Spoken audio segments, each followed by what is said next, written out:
Hey, TSA Advisor Group, this is Jeremy again, and I'm here to create a short tutorial on how to change your sprites and backgrounds and create new sprites and backgrounds. So first of all, here, let me just move my face to somewhere more productive. So first of all, everything that you're going to be doing with sprites is sort of in the bottom right of the screen and the upper left of the screen. And you can see currently I have one of my sprites selected, and I can change costumes of that sprite, and I can add sounds to that sprite. The costumes area, so you can have multiple costumes for each sprite or character, and that allows you to be able to animate characters to move, dance, fly, rain, what have you. If you can see here, once I click on stage, my options up here change. Now, instead of saying costumes, it says number of backdrops. And this allows me to have multiple backdrops so that if I'm creating a game or a presentation, I can switch from one screen to another, or I can evenly scroll if I'm creating a game that, say, is a platformer and I want it to appear that I'm moving from one side of a game to another. Let's see. So a couple of ideas for simple ways to use this. One, you can animate sprites, as a starter project by just going down here and selecting new costumes. So for example, if I clicked on this, I could add costumes to my cat character. So for example, if my story involved, a magical spell that hit my cat and turned it into an apple, I would select an apple as my second costume so that I could very easily, wait for it. Oh, there it is. I could very easily have a chunk of code that switches my cat into an apple when it is touched by a magic spell.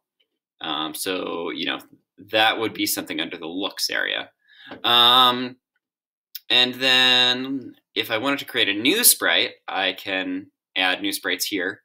I could choose from my library, or I could upload a sprite. So you can download a picture from the internet, or you could draw one yourself, and you can have it as a PNG file, and then you can upload it directly from your desktop.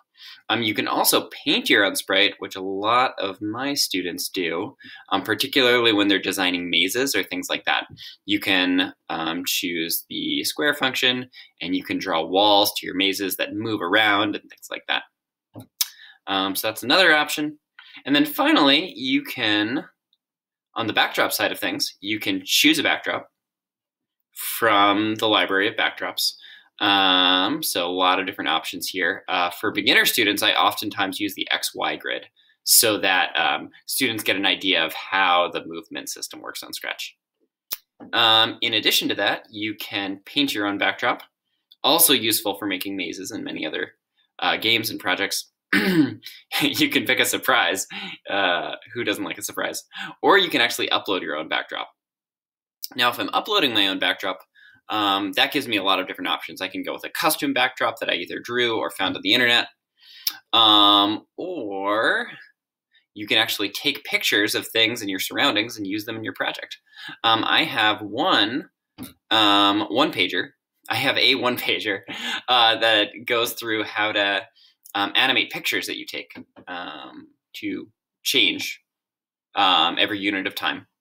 And this is a great way to create time lapses. So if you're doing maybe a nature project or something like that, you can have students take a picture of something outside every day, and then you can use code to slowly play through those pictures, and then you can observe the change of that outdoor thing over time. So for example, if you're studying snowmelt, or you want to see how fast a plant grows in the spring, or you want to see how fast leaves change in the fall, this would be a great project for one of your students.